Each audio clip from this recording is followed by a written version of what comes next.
саламатсыздар ма әріптестер? Мен өзімді таныстырып өтейін. Мыңбаева Ақбота Қамзабекқызы. Өрлеу біліктілікті арттыру орталығының Түркістан облысы және Шымкент қаласы бойынша педагогика қызметкерлерінің біліктілігін арттыру институтының мектепке дейінгі тәрбиелеу және бастауыш оқыту кафедрасының аға оқытушысымын. Өрлеу тренермен онлайн кездесуіне қош келіпсіздер. Жаңартылған білім беру бағдарламасының таныстырылымы бойынша екінші күнде өтетін тиімді оқыту және оқу тақырыбы бойынша тақырыптағы мен белсенді оқу тақырыбын бүгін сіздермен әңгімелеспекшімін. Мұндағы мақсат тиімді оқыту және оқуды қалай қолдану жөнінде түсінік қалыптастырып, бастауыш пәндері бойынша оқу бағдарламасының педагогикалық тәсілдерін қалай қолдану керек екендігі түсіндіріледі. Бұл екінші күнде тиімді оқыту және оқу тақырыбы бойынша 8 тәсілге мұғалімдер тоқталып кетеді. Белсенді оқу, бірлескен оқу, саралау, пәнаралық байланыс, оқушылардың қажеттіліктерін қанағаттандыру, оқу әңгімелері, электронды оқу және технологияларды қолдану және модельдеу деген 8 тәсілдің әрқайсысына тоқталып түсіндіріліп, теорияны тәжірибемен ұштастырады. Ал менің сіздермен бүгінгі әңгімем соның біріншісі белсенді оқу туралы болмақ. Мен өзімнің тәжірибемде белсенді оқу дегеніміз не деген сұрақ қоюдан бастаймын. Ол кезде мұғалімдер белсенді оқу, оқушы мұғалімнің жауабына дұрыс жауап берсе, соны белсенді деп мұғалімдер өзінің жауаптарын қайтарады. Ол кезде мен жаңартылған білім беру бағдарламасында белсенді оқу дегеніміз оқушы мұғалімді тыңдап қана қоймай, белсенді жұмысқа тартылуын көздейтін оқу деп түсіндіреді. Бұл белсенді оқу тәсілі оқу үдерісінде жаттығудың алдында емес, оның орындау барысында жүзеге асатын құбылыс екендігінде айтып, дәлелдеп түсіндіріп өтеді.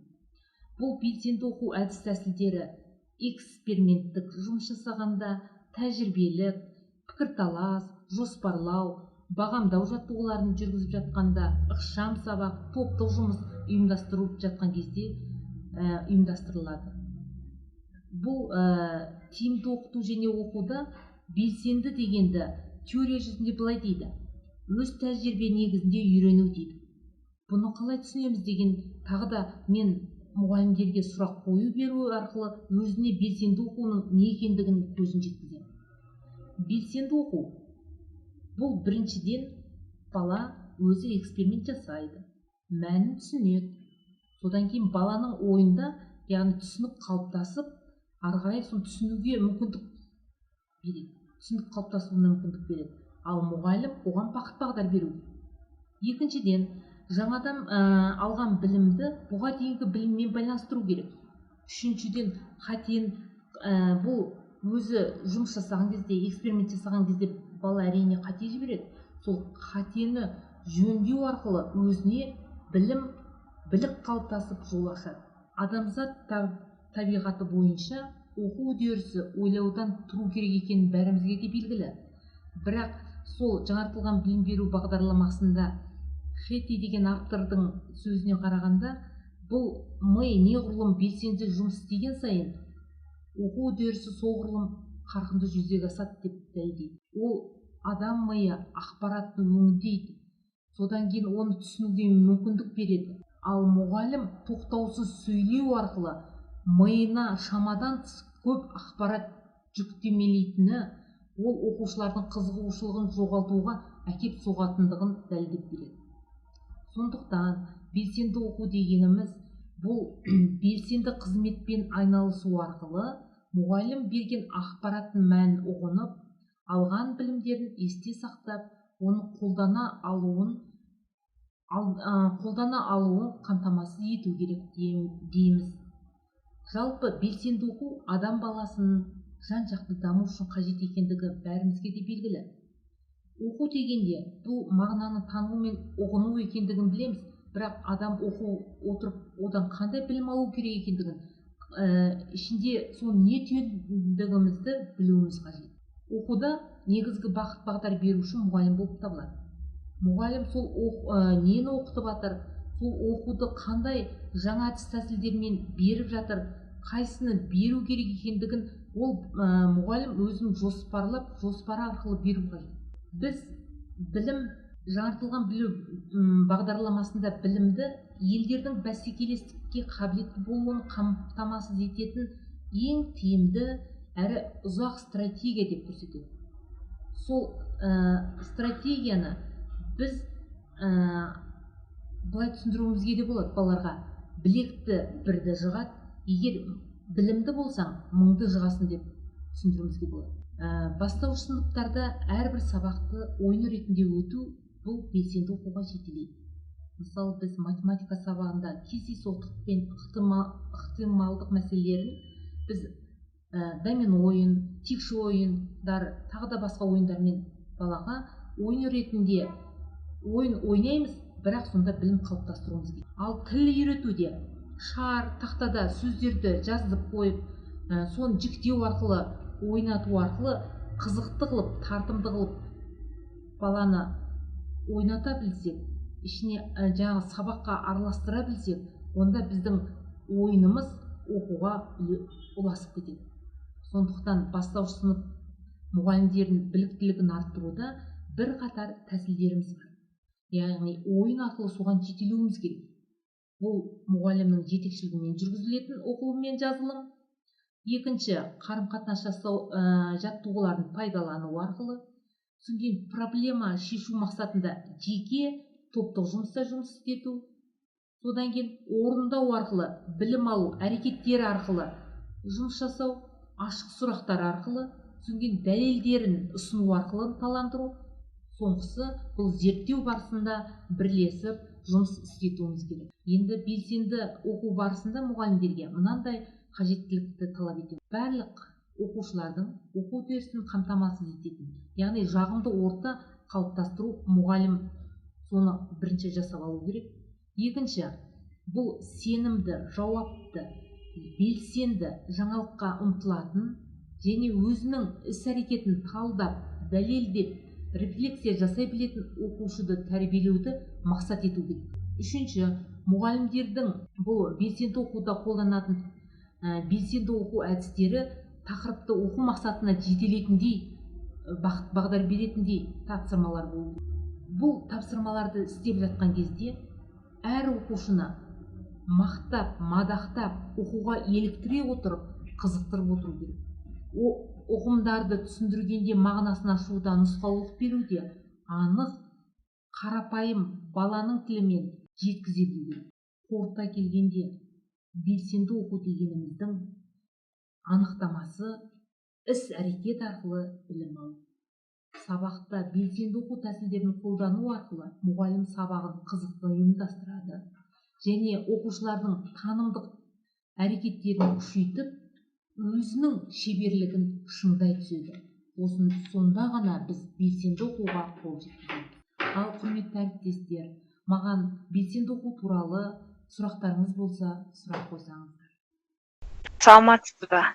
Мен өзімді таныстырып өтсем, Отырар ауданына Темірбек Ибрагим атындағы жалпы орта мектебінің бастауыш сынып мұғалімі Қамбарова Гүлдана. Мыңбаева Ақбота Қамзабекқызы. Жаңартылған білім беру бағдарламасы бойынша оқып жатырмын. Сізге қояр сұрағым: тиімді оқыту мен оқудың мұғалімдер үшін маңыздылығы не? Жақсы. Отырар ауданынан Қамбарова Гүлдана, сұрағыңызды түсіндім. Бұл тиімді оқыту мен оқудың мұғалімдер үшін маңыздылығы, бұл мұғалімдер оқу жоспарын жоспарлауда оқушыларға қызықты тақырыптар бойынша жеке, жұптық, топтық, ұжымдық жұмыстар арқылы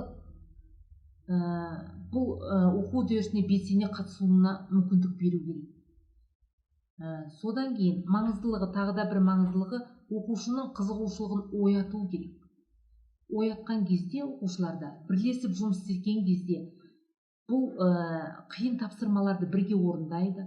Сол кезде бұл дағды шешілмейтін жаңағы сұрақтарды шешіліп жатып, біртіндеп шешіліп жатқан кезде мұғалім үшін тиімді оқытумен маңыздылық сол кезде көріне бастайды. Тиімді оқыту мұғалімге сабақ өтуде оқушыларға кері байланыс алуға да септігін тигізеді. Түсінікті ме, Гүлдана? Сұрағыңызға қанағаттандыңыз ба? Жақсы. Тағы да кімде қандай сұрақ бар? Саламатсыз ба? Мен таныстырып өтсем, Қазығұрт ауданы Тұрарқұлов атындағы мектеп-лицейінде бастауыш сынып мұғалімі Тарапова Малика. Ақбота Қамзабекқызы, бүгінгі кездесу маған өте қызықты әрі түсінікті болып жатыр. Мен қазір жаңартылған білім беру бағдарламасы бойынша оқыдым. Сізге қояр сұрағым, белсенді оқыту сабақтың қай кезеңінде жүзеге асады яғни? Ал Малика, сіздің сұрағыңыз белсенді оқу сабақ қай кезде жүзеге асады дейсіз ба? Белсенді оқу жаттығудың алдында емес, оны орындау барысында жүзеге асатын құбылыс. Мұнда белсенді оқу әдіс тәсілдерді тәжірибелік, эксперименттік, пікірталас, жоспарлау, бағамдау жаттығуларын жүргізіп жатқан кезде, топтық жұмыс жасаған кезде іске асады. Сабақтың жүру барысында оқушыларға тапсырманы бере отырып, тиімді әдіс тәсілдерді дұрыс таңдау кезінде іске асады. Мысалы, сәйкестендіру деген әдісті алған кезде, өздеріңіз сабақта қолданатын әдісті, сонда топтық жұмыс жүріп жатады. Осы кезде суреттерді сәйкестендіреді, түсінген оқушылар талдайды, саралайды, түсінген бірлескен орта құрып, осы кезде белсенді оқу ортасы құрылып жатады. Шығыстың ғұламасы Конфуцийдің айтқаны бар емес пе? Маған айтып берсең, мен сол кезде ұмытып қалам. Ал көрсетсең, есімде сақтаймын. Ал өзіме жасатсам, үйренем деген тұжырымдамасын дәл осы белсенді оқуда көруге болады. Яғни жұмыс істеген барысында адам өзінің жады дейді ғой, есінде бірінші кезекте өзі қолмен жасаған іс-әрекеті есінде қалады. Сондықтан жаттығу барысында белсенді оқу жүзеге асады. Ал түсінікті ма, Малика? Тағы да кімнің қандай сұрағы бар белсенді оқу туралы? Сәлеметсіз бе? Мен өзімді таныстырып өтсем, Отырар ауданы Әбіш Байтамаев атындағы негізгі орта мектеп бастауыш сынып мұғалімі Әбілдаева Гүлжанат, тренер Ақбота Қамзабекқызы. Мен де сізбен кездескеніме танысқаныма қуаныштымын.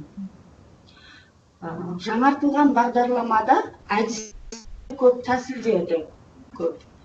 Менің сізге қояр сұрағым, белсенді оқыту әдіс пе, әлде тәсіл ме? Жақсы. Отырар ауданы Гүлжанат, жақсы. Сіздің сұрағыңызды түсіндім. Белсенді оқу дегеніміз бұл тәсіл.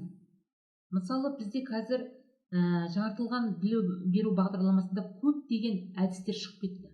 Сол әдістерді мұғалім өзінің шеберлігіне салып, сол әдістерді қолданып, белсенді оқу тәсілі арқылы жүргіземіз. Бұл тәсіл деп есептеледі. Белсенді оқу оқушылардың қызықтыру мақсатында ойын ойналады, нәтижесінде білім қалыптасады. Сондықтан біз бұны тәсіл деп атаймыз. Жауабыңызға қанағаттандыңыз ба? Сұрағыңызға ары қарай кімнің қандай сұрағы? Рахмет, түсіндік. Жақсы.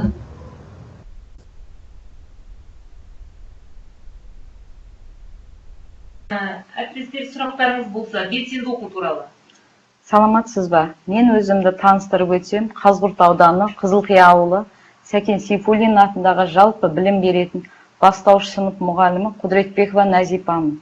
Ақбот апай, жаңартылған білім беру бағдарламасы бойынша оқып жатырмын. Жаңартылған бағдарламада жаңа сөздер, яғни жиі қолданбайтын уәж, табысты деген сөздер бар екен.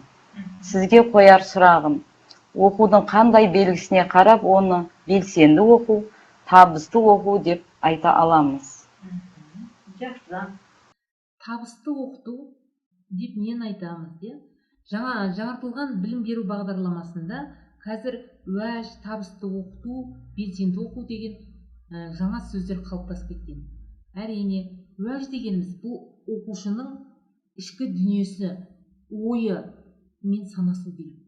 Қазіргі табысты оқыту оқушылардың өз бетінше оқуына бағытталғандықтан олардың таным белсенділігін көтеру маңызды деп есептеймін. Сондықтан мұғалім оқушылардың білімін іздену, пікірталас, проблемалық жағдайларды шешу, жоба құрастыру арқылы өз бетінше жұмыс істей алатындай етіп ұйымдастыра білу керек. Осы педагогикалық шеберлікті қажет ететін дүние. Оқушылардың танымдық әрекетін белсендіретін оқытудың белсенді түріне топтық жұмыстар жатады. Табысты оқыту кезінде жұмысты ұйымдастыру, ұжымдық өзара әрекеттестік жүзеге асатын бір формасы осы табысты оқыту болып табылады. Табысты оқыту бұл дұрыс ұйымдастырылған жұмыстың, бұл жұмыс барысында дұрыс ұйымдастырылған дегеніміз оқушылар өзара әрекеттес, бірін-бірімен өзара әрекеттестігімен жүзеге асады, оқыту мен оқудың қажеттілігінен туындайды, ал осы білімді бағалануы жүреді, оқу тобында қолайлы орта қалыптасқанда ғана белсенді табысты оқу болып табылады. Табысты жұмыстың артықшылығы бұл топта қызу талқылаудың болуы, оқушылар алған білімдерін пайдалана алуы. Топтық жұмыстар арқылы оқушылар бірін-бірін оқытады, жақын арада даму аймағы жүреді. Оқушылар әңгімелесу арқылы ой пікірлерін, пайымдарын негізін құрып, мәнін ұғынып, сыни тұрғыдан ойлауын қалыптастыра бастайды. Тағы да кімнің қандай сұрағы бар? Белсенді оқу қағидаттарын дегенімізге түсіндірме берсеңіз. Рахмет. Орынкүл, сұрағыңыз. Белсенді оқу қағидаттары дегенімізге, мысалы, алға ілгерілеуді жандандыру деген қағидат бар. Белсенді оқуда бұл қалай жандандырамыз? Оқу мақсатын қайталап отырғанда, әртүрлі жаттығуларды ұсынып отырғанда, сол дағдыларды шынықтырып отырғанда ғана біз баланы алға қарай жандандырамыз. Бұл да белсенді оқудың қағидаттары болып есептеледі. Ал оқуды қалай қолдаймыз? Оқуды қолдау дегенде белсенді оқуды қағидаттарына жатады. Бұл сұрақты біз дұрыс қоя білуіміз керек. Баланың ойын жетелейтін, оның таксономиясы бойынша 7 қадамға баратындай сұрақ қоюымыз керек. Сонда ғана біз дұрыс сұрақ қойдық деп есептейміз.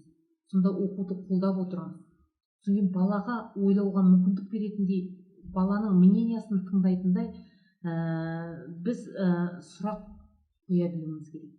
Және сол сабағымызға байланысты ресурстарымызда өзімізге тән, көзіміз жеткізе алатын, қол жетімді, балалардың өзін жасай алатын, бәріне таныс, өзі әзірлей алатын ресурстар болды деп ойлаймын. Орынкүл, сұрағыңызға қанағаттандыңыз ба? Жақсы.